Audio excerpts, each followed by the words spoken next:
share with people what it's like to be called on in a purposeful way to do something higher than yourself. Yeah, sure. So, Welcome to Entrepreneurs the Playbook.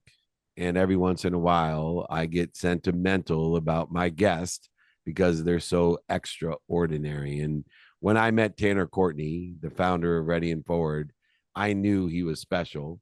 I didn't understand why he was limping, but when I found out, I knew he was special. When I asked him what he did, I knew he was special.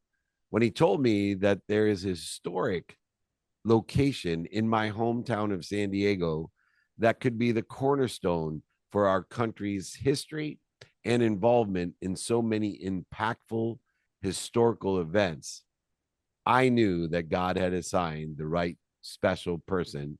And that special person is this gentleman, Tanner Courtney. Welcome to the playbook. thank you, David. Thank you very much. That was a very kind introduction. I'm very grateful. Well, let's talk about callings. I'm not one who historically would have told you that God speaks to people. In fact, I would have doubted it immensely and lessened your credibility if people tell me they were called by God to do something. But that changed for me walking the beach at South Mission Beach in San Diego when God called on me and assigned me my capability of empowering over 1 billion people to be happy. And that's how our lives coincided as well in San Diego, so that you could align and allow and empower those over 1 billion people with me. Share with people what it's like to be called on in a purposeful way to do something higher than yourself. Yeah, sure. So, a calling is very real, and obviously you are living that, you've experienced that, but you also said how you shared a time that maybe you wouldn't have necessarily resonated with that or believed in that. But so for me, I grew up very in Christian church, very, very Christian. So God was always a part of my life, and it was very forced upon me at first, but then it became something I loved. And then, just like all of us, we go through a journey, and I definitely went through my time of research and becoming atheist, coming back, finding God for myself. But essentially, the first experience I got of a deep sense of calling was when I was a junior in college, and I was working as a personal trainer and playing college baseball. And I was working hard trying to make it to the MLB, but I also knew that that probably wasn't going to pan out. But I was trying my best and to get drafted, just to keep playing a child's game. And then I met my roommate who was a Navy SEAL. His cousin was a Navy SEAL, and I had no idea what that was. And basically, at that point, I felt a calling towards joining the Navy. So, and then I was also very plugged into God, right? So at that point, I was going to church 3 times a week, doing men's group leaders, like leading things and carrying a Bible around with me everywhere at all times. I mean, I was on fire for God, and God was just blessing every single thing I did in alignment every single day. And I remember when I joined the Navy to go pursue that calling, because the things I did in Iowa prior to the military, I knew I was there in that season for a reason, and then I left, and everything was aligned. But the military did not go anything like I planned. What I thought was my calling and what was my North Star that I was going towards, yes, the Navy, but the whole Navy SEAL thing, it didn't work out for me. And, that's a whole long story. We don't have enough time to go through everything, but basically, I I was always looking back in that on that season of my life of how can I get back into that alignment with God. And because my relationship with God had evolved and changed so much throughout my adult life, very similar to you, I think, and I can't wait to talk more about it. But, from what I've learned from you is that prior to you losing, your 100 million and going through that journey, you said that you went through a season prior to that that helped prepare you for that. Well, that's the same thing that happened to me, where, I was I still am technically. I'm in the Navy chaplain program, so I'm an officer in the Navy right now in the reserves. Am I ever going to rejoin and do that? I don't know, right? But when my accident happened, when I was paralyzed waist down, I was in that program, so I was supposed to be serving our military in a spiritual way, in the way that I now know it, and serving, right? Because my life, I've always been about service, and it was basically through my journey that about a year after my accident, I got this calling that I'm on now through community, through service, through being involved. And when you're tapped into that calling and you're fully aligned with God, it's just undeniable. But that doesn't mean we're tested and we have to show up. We have to do things. Like God will always lead the way, and sometimes it's super clear, sometimes it's not. But when you are in alignment, everything just works out. And the only thing you really have to do is surrender and trust and have faith and get out of your own way. So that's what it's like to be living in calling. Yeah, and part of calling is coincidences, the coinciding of the universe. But a lot of times we don't recognize, we're not aware because the evidence that presents itself every day is not aligned with our divine direction. The evidence is contrary to our divine direction. And I think through my story, a lot of people can see how contrary the evidence was that I would be in my divine direction here 18 years after losing over $100 million, including my mom's home. Hmm. But it's even more incredible your journey as you were in this calling. Uh, the promise is not that things are going to be easy. Yeah, The promise is that you're going to make it. It's two different promises.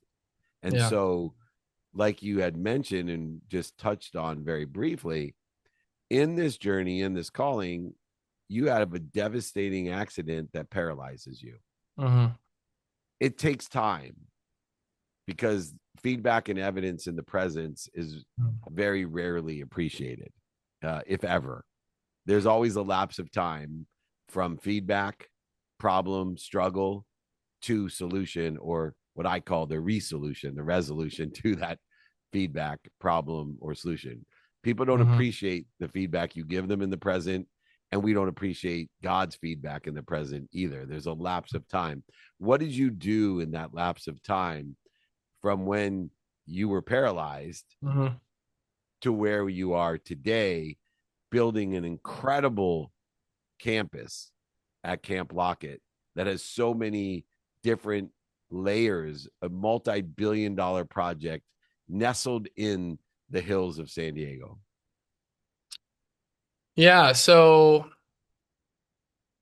it was definitely challenging, right? Because my life as I knew it was now over. As far as, fitness was a huge part of my identity. I follow so many people that, and even you promote doing an hour of movement a day.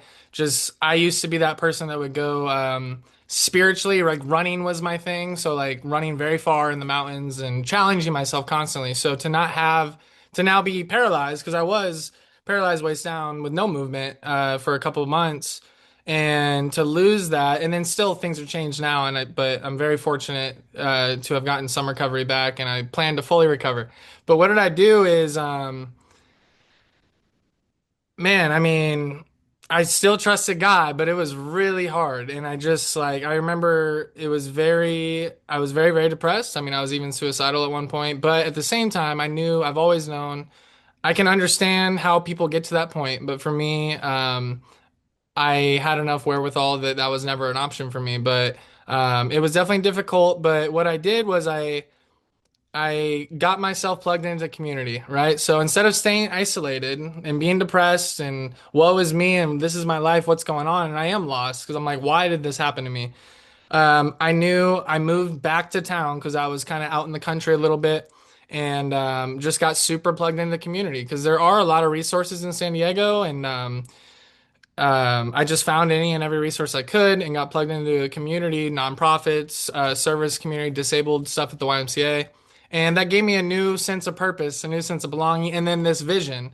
And then ever since I got the vision, um, right? Because I told you I have a little bit of entrepreneurial background with building a gym, but I have no interest in just the gym and the weights. But what I loved about like a YMCA is it has a Live Strong program that helps cancer patients. It has kids. It has all these programs. So that was always my plan to create something like that with community impact. And then through me just getting super involved in the community and volunteering my time anywhere and everywhere, I joined a couple of organizations, and one of those were the 9th and 10th Cavalry Buffalo Soldiers, and they took me out to Camp Lockett. And I found out what my vision became a thousandfold because I came across this golden plan that was created by the County of San Diego 10 years before me that expounded upon my vision a hundredfold, but it just hasn't been brought to fruition yet. And I knew that God, this was my task, and I've been on that ever since.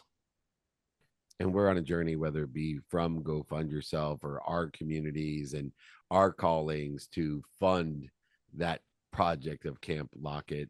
And really would like to understand the project. I know Tony Hawk was interested in buying the property. You know, it's an interesting property when guys like that, but it is a hidden gem that has so many layers of history. And you are putting on an event that Hmm. could not be more timely in June. Give me an Hmm. idea of what we're in store for at Camp Lockett as a starting point to raise these funds to Hmm. elevate, escalate, and accelerate this extraordinary opportunity. Yeah, so it's definitely a God thing, all this, the event for sure, but it got moved because originally I was going to do it May 15th on Armed Forces Day, but everything's been evolving over time, and then we ended up moving it to June 13th, which ended up being way better because in San Diego it's beautiful most of the time. In May, it does rain occasionally, so it 50-50 chance we could have got rain in May. So June, 100% chance of sun. June 12th is National Veterans celebrating Women in Service Day. That's a national holiday. June 13th is Legacy Fest, which I'll share what we're celebrating for that. June 14th is the Army's 250th birthday, and this is on an Army base that's very historic, and this will be the first activation in over 80 years. And then June 19th is Juneteenth, which is celebrating the emancipation of slavery and freedom, which goes hand in hand with the Buffalo Soldiers and their legacy, which is everything my nonprofit stems from. And then June 23rd is the day that Camp Lockett was established and it was built. So within that week, there's 5 historic days, and we're going to tie all that into our programming. But basically, the goal of this event is it's bringing community together, communities that normally would have never even crossed paths, and the overall goal is unity and healing, and we're healing through gathering, and we're bringing in a couple big name like national touring headliners for music at the end of the day. There's gonna be fireworks. There's gonna be horse events. There's gonna be all these health and wellness vendors because we want to have this be a live experience event, so people don't just show up, but they get to experience things. Yoga classes, sound bowl, slackline, meditation, whatever. Have all the different resources. Hopefully, bring out all the aligned organizations that support this mission to come out to bring everybody up at the same time, and just have a lot of storytelling and just all kinds of different entertainment things just to make it, fun, family friendly. And that is all planned for a 1 day event on June 12th of this year. And then all the funds raised for that are going straight for the mission. Yeah. That's And I, beautiful. I And can where can expound. people go? Where can people go to sign up, to donate, to support us? It's going to be readyandforward.com. Readyandforward.com. Easy to find, easy to support, so many different aspects. We will be building this project over the next decade. It is a multi-billion-dollar project starting on June 12th. A great week for me is two of my daughters, one born on June 9th, the other on June 17th, which by the way was Wow. Father's Day at the time. So Father's Day also usually falls within that week. One more historic event to Wow. celebrate with those celebratable incredible. Let's all get ready and forward. Go to readyandforward.com. The incredible Tanner Courtney here with me, David Meltzer, on Entrepreneurs, the Playbook.